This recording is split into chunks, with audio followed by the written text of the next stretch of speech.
پرتابی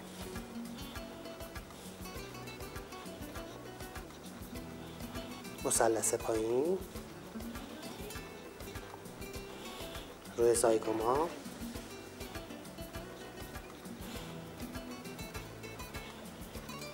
و پای چشم.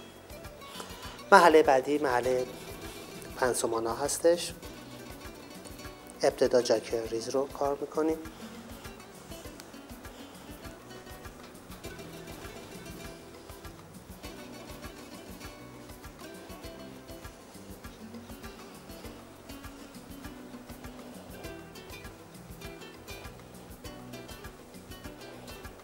روی ناحیه پیشانی ضربات آهسته تر میشه.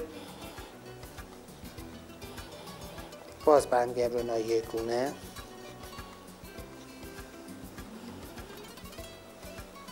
و بعد گردن، بعد جاکوی درشت،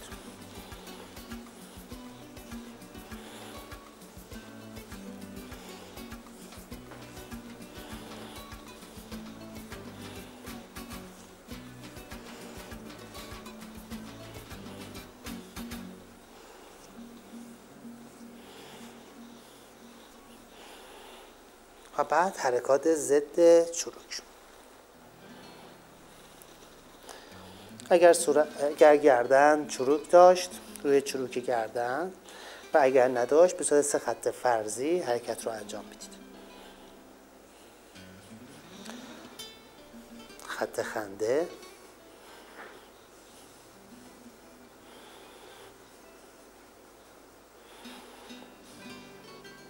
زیر چشم،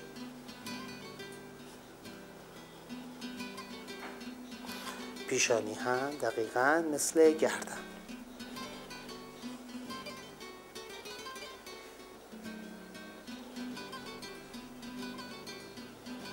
بعد از حرکات ضد چروک حرکات چرخاندنی هست. ابتدا با مچ دست روی قبقب کشش، قبقب کشش، سپس با انگشتان دست همین حرکت تکرار میشه.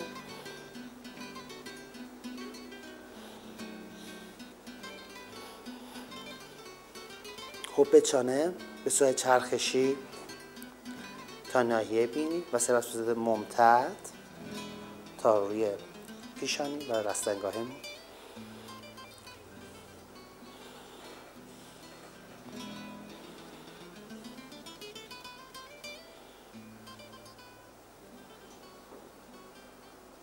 سپس دستا قفل میشن زیر چانه و با انگشت شست روی پره بینی.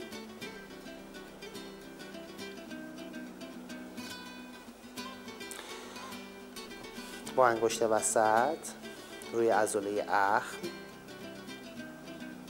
به صورت حرکات سی تو سی.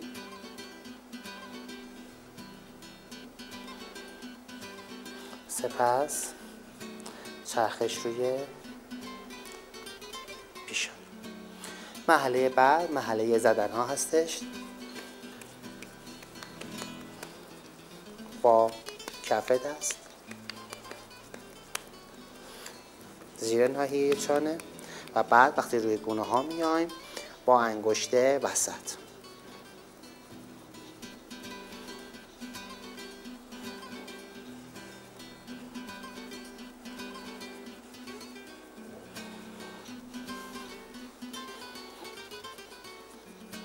کم کم روی پیشانی، ضربات روی پیشانی آهسته تر.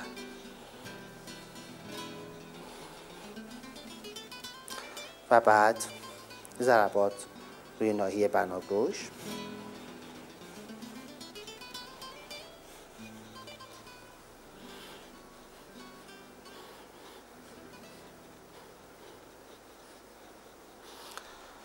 سپس حرکات نرم چشم،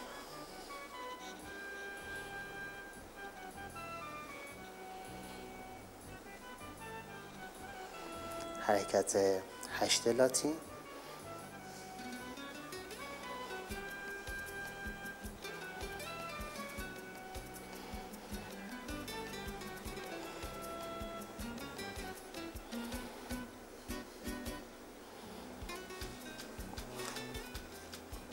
حرکات 9 انگلیسی.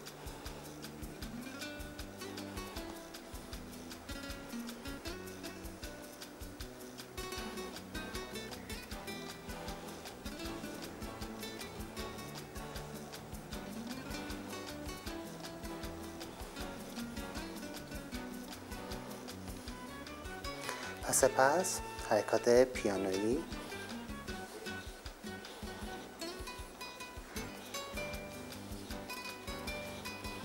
بعد از این حرکات عروقی هست.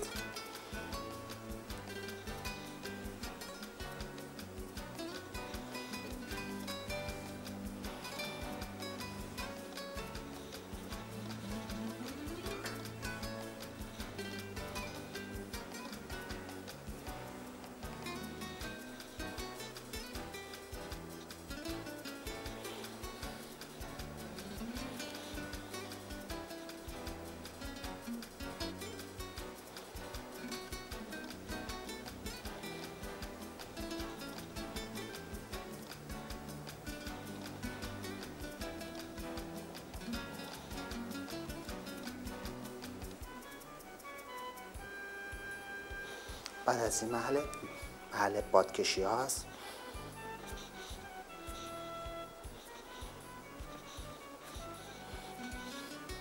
با این کار جریان خون و سطح پوست میاریم. و مرحله آخر مرحله نرم انتهایی است.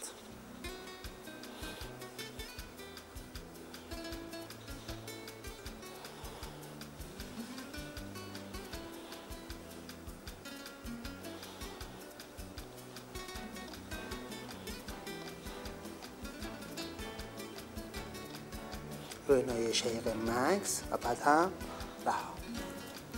سپس کرم ماساژ رو با یه تونیک فاقد الکل از روی پوست پاکش میکنیم. همونجور که قبل از عمل ماساژ گفتم خدمتتون، به هیچ عنوان این کرم جذب پوست نمیشه و حتما باید به خوبی از روی سطح پوست برداشته بشه و پاک بشه.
در مرحله آخر در نواحی که پوست خشکی بود از یک کرم آبرسان یا همون محصول کننده استفاده میکنیم.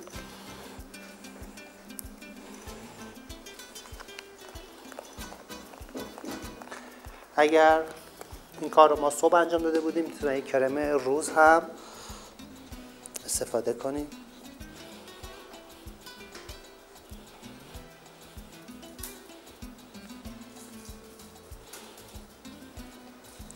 من ناحیه ویزان ایشون رو فقط مرطوب کننده میزنم چون همونجور که قبلا گفتم ناحیه تیزون خودش چرب هست.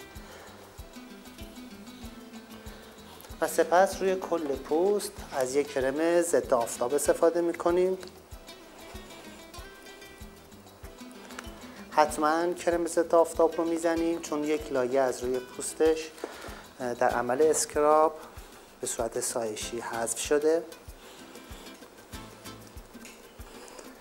کرم ضد آفتاب هم اینجا لازم هست خدمتتون عرض کنم. برای هر نوع پوستی کرم ضد آفتاب مخصوص خودش هست. پوست آقایون چون اکثرا پوست چربی هست بهتر از کرم های ضد آفتاب اویل فری که فاقد چربی هستن استفاده کنن. و به تمامی مشتریان عزیزمون این توصیه رو داریم که حتما از کرم ضد آفتاب به صورت مستمر در طول روز استفاده کنید. میتونید برای آموزش سایر لاین‌های ما توی CDهای بعدی برنامه ما رو تعقیب کنید. با سپاس از شرکت آرا صنعت که اسپانسر این قضیه بودن.